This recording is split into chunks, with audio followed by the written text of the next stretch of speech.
Alright, what up? It's 3 a.m. and I can't sleep because I can't say that. These lovely runners are starting the Hooked Ghost race. And I can't sleep at all because because I'm basically where we're camped and the MC is pretty loud. So it's time to be awake. I'm gonna go down and check it out.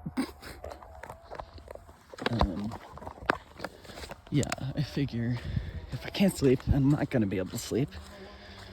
Might as well go down and see if I can cheer some people on, score some free coffee. And honestly, it does sound like a lit race, because you're not actually doing. I think a runner said, we were trying to do some runners yesterday outside of that where we got the huge sodas. And one of them said, I think the average that you do over the few legs is 17 miles, which is as an ultra runner, I'm oh, that's really chill. 3:30 wave. Have a great time. We're gonna see you tomorrow at the Pacific Ocean. If you're not from here, welcome to the great Pacific Northwest.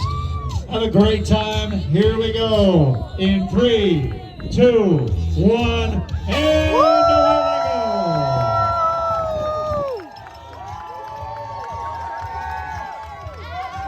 And there you have it, ladies. One, away they go. Very nicely done. All right, that's our 5:25 wave.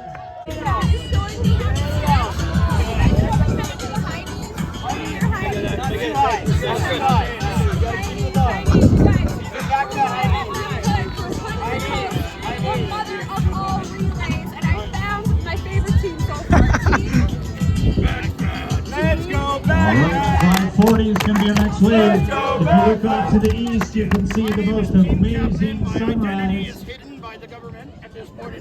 Greatest sunrise ever, really. Sunrise is that way. White East, Mount Hood, looming right behind. Number one, stay on the right side of the road, all the way down the mountain. 3, 2, 1.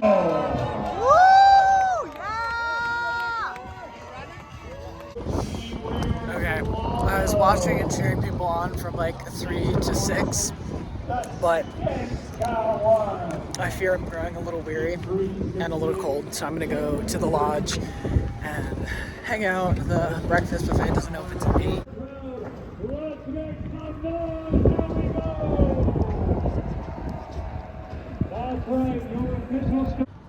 This is much more peaceful. I mean, I had a lot of fun hanging out at the race start, but it was loud and there's a lot of people. So, and I just got only 3 hours of sleep maybe. I was stupid. I went to bed at 11:30. So that is to say, it's going to be interesting. But now I'm chilling here for a bit until the breakfast buffet opens, I think.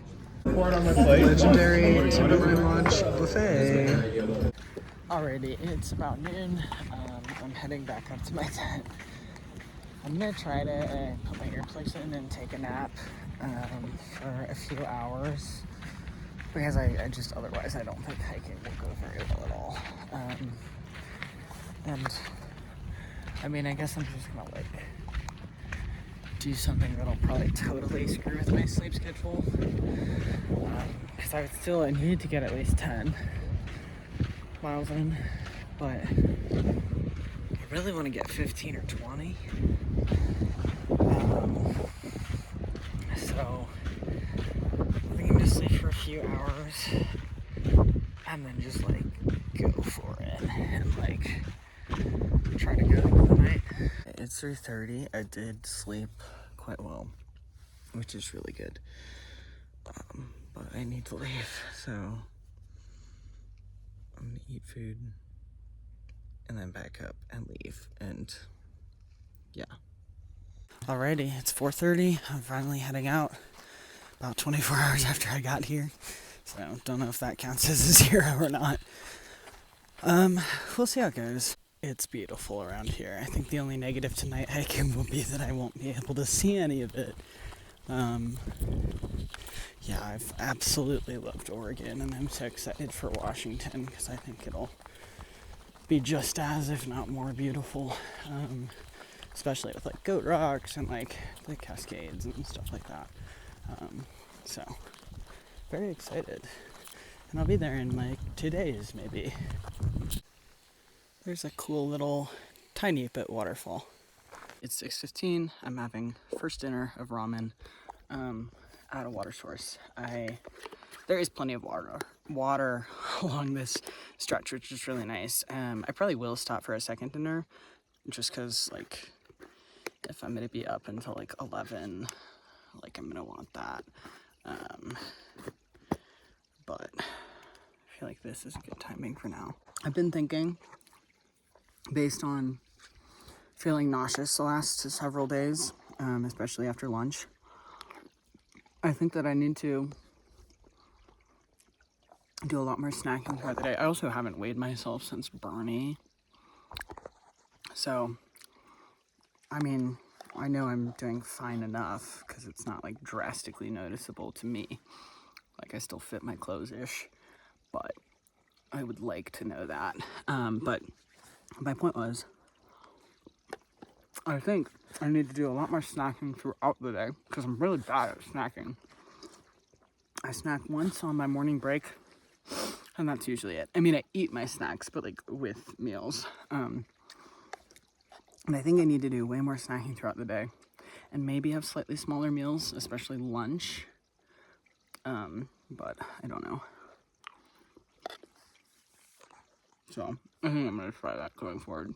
Also, I'm a little frustrated at myself because I realized that I'm going to be rolling into Cascade Locks on a Sunday, and I'm supposed to go in and out on the same day, but I also need to send a box to Stevens Pass, and obviously the post office is not open on Sundays.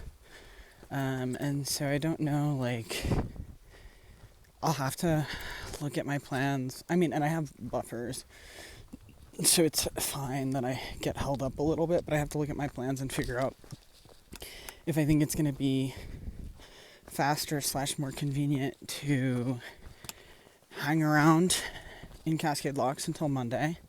And that'll put me, I think, only like 6 miles behind schedule, which isn't that bad. Or I also don't know what time it opens on Monday. That's another thing. Or if I think it's going to be easier to just stick to my plan and go on through, but have to go into Leavenworth at Stevens Pass, which I've heard is an easy hitch, but it's also 35 miles off trail, and I didn't plan on going in. I think it's going to be easier to wait around in Cascade Locks until Monday, but I need to look at it. But I was just a little annoyed, because if I'd realized that, I probably could have shipped something from government camp, but too late. And I don't think anywhere after Cascade Locks I'd be worried about it getting to Stevens Pass in time. But we'll see.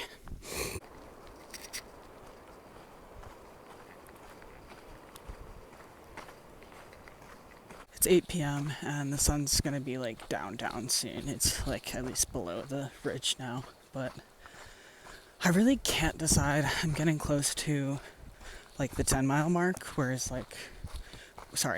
is where I like intended on staying tonight, and I can't decide because I kind of wanted to go further, sort of, just with the intention of like getting ahead of schedule, but also it's like if I'm going to be in Cascade until Monday anyway, what's the point? Like, I guess the point is like if I went further today, I would have like either a 0 or like a really short narrow.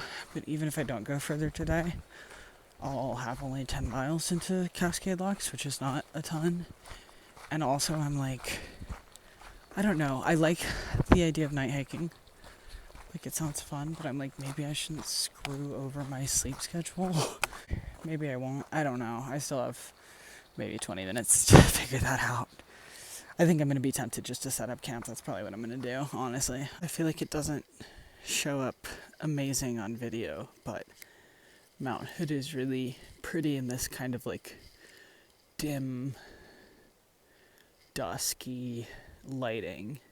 There is a spot for me. There's like one person camped away over there, and maybe some other people I didn't see because it feels darker off camera. But I was expecting this to be more crowded because like a couple miles back at the last water source with campsites, there was a lot of people coming out of Timberline, I assume, because people probably get sucked, like stay there for the breakfast buffet and then get sucked into hanging out most of the day and then get on trail relatively late. But there's really not that many people at this one, which is nice. And it's right before the big climb, so I can hit that right in the morning. It'll be good. It's like 8:20, so I'm gonna set up and then go to bed. I'll eat a snack. Hopefully I can sleep. I mean, I think it'll be fine. I hit the Red Bull like 4 hours ago. I don't know. We'll see. I'll eventually get to sleep. It can't be worse than last night, right? I've got to get more sleep than that, even if I had a Red Bull at 4:30 or 4 p.m. So that'll be fine.